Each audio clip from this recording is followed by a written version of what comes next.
Ontem, no final da manhã, a Polícia Federal abriu um inquérito para apurar o suposto crime de prevaricação do presidente da República, o Jair Messias Bolsonaro, atualmente sem partido. Isso tudo começou quando os irmãos Miranda denunciaram, fizeram uma reportagem, depois foram na CPI, deram entrevistas depois, denunciando que teriam comunicado ao presidente que havia alguma coisa errada na compra de vacinas e que o presidente nada teria feito e assim começou a ser imputado ao presidente o crime de prevaricação. Depois disso, parlamentares ingressaram no STF pedindo que seja investigado o crime de prevaricação. A ministra do Supremo Tribunal Federal, Rosa Weber, foi sorteada para ser relatora desse pedido e aí mandou o PGR se pronunciar. O PGR, a princípio, teria falado, não, deixa que a CPI termine as investigações e depois eu vou lá e vejo se é o caso de denunciar o presidente, de investigar o presidente ou não. A ministra não aceitou essa justificativa do PGR, mandou que ele justificasse de novo, o PGR novamente deu uma resposta evasiva e aí a ministra mandou a Polícia Federal instaurar um inquérito para verificar se houve ou não houve esse crime. Mas, Thiago, o que é esse crime de prevaricação que todo mundo agora está falando?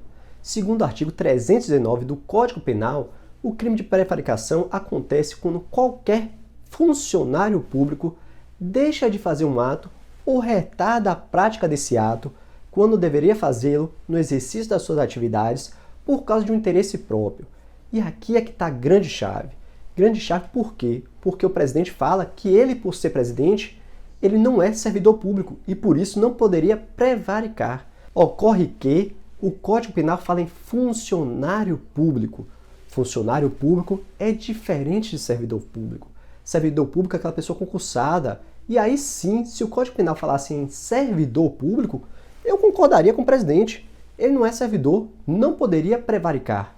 Só que o Código Penal fala em funcionário público. Funcionário é o gênero no qual servidor público é a espécie.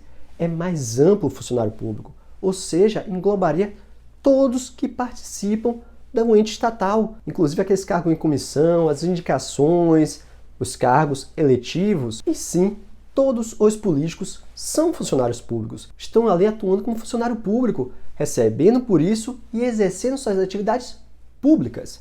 Então sim, em tese, o presidente, governador, prefeito, deputado, senador e até o vereador de sua cidade podem cometer o crime de prevaricação, porque a lei fala em funcionário público e não em servidor, e você agora já sabe a diferença de um para o outro. E agora tudo depende da Polícia Federal, porque a Polícia Federal vai abrir um inquérito, vai investigar se realmente houve ou não houve o crime de prevaricação. E aqui, em relação a essa investigação, eu quero deixar uma ressalva. Somente poderá quebrar o princípio da inocência, ou seja, aquele princípio constitucional que todos são inocentes até que se prove o contrário, até uma condenação transitada e julgada, se houver prova do crime. Presume-se que todo acusado é inocente até que se prove o contrário. Então, os irmãos Mirandas que fizeram a acusação têm que provar, trazer provas que realmente informaram o presidente de um suposto ilícito e que o presidente nada fez. E aí sim é o que eu venho pedindo aqui no canal. Parece que o Luiz Miranda, o deputado federal Luiz Miranda, tem uma gravação que não foi ele que gravou, mas ele nunca negou que o irmão dele não tenha gravado esse encontro. E a todo momento ele fala que ele tem como provar que notificou o presidente, que informou o presidente desse ilícito.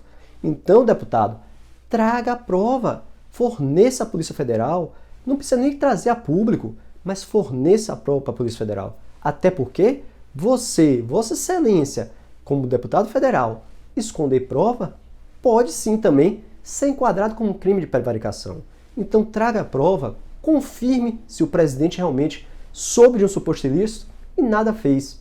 Até porque, se não confirmar, pode ser configurado sim como crime de denunciação caluniosa e você responder por um ilícito. Mas vamos supor que a Polícia Federal realmente ache prova e realmente configure ali o crime de prevaricação do presidente. O que é que vai acontecer?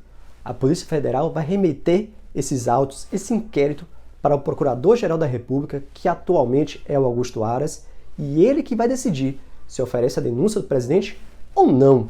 Se ele não oferecer denúncia, acaba aqui a investigação. Se ele oferece a denúncia, vai para o STF. O STF, se ainda o Bolsonaro for presidente, vai remeter para a Câmara dos Deputados.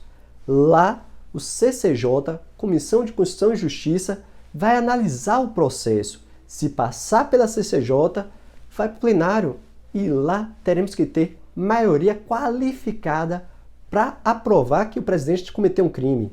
Vamos supor que essa maioria qualificada do Congresso, da Câmara dos Deputados, aprove essa denúncia. Volta para o STF. E aí o STF vai decidir se aceita a denúncia ou não. Em aceitando a denúncia, afasta-se o presidente por 180 dias e, ao final, se decidir que houve o crime, pode até ser preso o presidente Jair Bolsonaro. Mas isso tudo se a Polícia Federal constatar que houve crime nesse inquérito. Então, por isso que eu falo, aqui essa fase de investigação é extremamente importante e é por isso que eu sempre defendo aqui no canal que se investigue tudo e a todos, independente de quem seja. Tem a possibilidade do ilícito, investiga-se. Investigado não é réu e não é criminoso. E quem é inocente não teme investigação. Por isso que eu acho que tem que haver investigação sim. Se há uma possibilidade de ter prevaricado o presidente, investiga-se. Se ao final não tiver ilícito, ele sai mais forte para 2022. Ele já tem aí um marketing para 2022. Tentaram me acusar e eu fui sair inocente, sair inocentado pela Polícia Federal.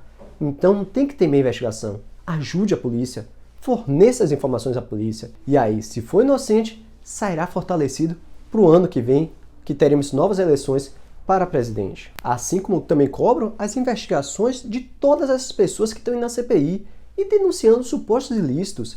O Dominguete, por exemplo. Eu quero saber como é que ele tinha 400 milhões de doses. Como é que ele faz uma oferta dessa se nem a fabricante da vacina tinha esse tanto de dose? Eu quero saber como é que ele conseguiu esse tanto, por que ele ofertou. Será que não é uma tentativa de golpe também? Tem que ser investigado. Assim como tem que ser investigado todos que ele denunciou. Todos que estão lá no celular dele, que ele fala no celular dele. Abre essa investigação do Dominguete e de todos que podem ter cometido ilícito através da apuração do celular dele. E aqui eu deixo a grande ressalva de novos áudios que indicam que ele teria chegado até a presidência e cita até a Michelle Bolsonaro. Que seja investigado. Aqui no canal eu não tenho político de estimação. Investiga-se o presidente, investiga-se a mulher do presidente, a Michelle Bolsonaro. Se não tiver nada, saem fortalecidos e inocentados. Agora, eu também cobro que se investigue o Dominguete, que se investigue também o suposto pedido de propina de $1 por dose do Roberto Dias, que estão acusando ele, seja investigado também. Que se investigue o presidente da Davat, que se investigue todas essas empresas que teriam participado dessas ofertas, dessas tentativas de vender vacina ao governo, que foram frustradas por causa das denúncias. Se investigue tudo e a todos, sem distinção de partido e orientação política. Que se investigue de esquerda, de direita, de centro, que se investigue o governo federal, mas se investigue também os estados e municípios, porque receberam verba pública e tem que ser apurado. Se não for pela CPI, que seja apurado pelas assembleias legislativas dos estados e municípios, na Câmara dos Vereadores dos municípios. Tem que se investigar. O Ministério Público não pode ficar só atuante na esfera federal. Tem que ser atuante na esfera federal? Sim, mas também na esfera estadual e municipal, porque a quantidade de contratos que foram feitos com dispensa de licitação por causa da pandemia na esfera estadual e municipal, o valor bate muito mais que qualquer contrato que o governo federal tenha feito. Mas essa é só minha singela opinião. Para mais vídeos, se inscreve no canal. Aqui é vida todo dia. Se você gostou, deixe seu like, compartilhe esse vídeo, por favor. Ajude o nosso canal a crescer. E não se esqueça, assista esse vídeo aqui, e até o próximo vídeo.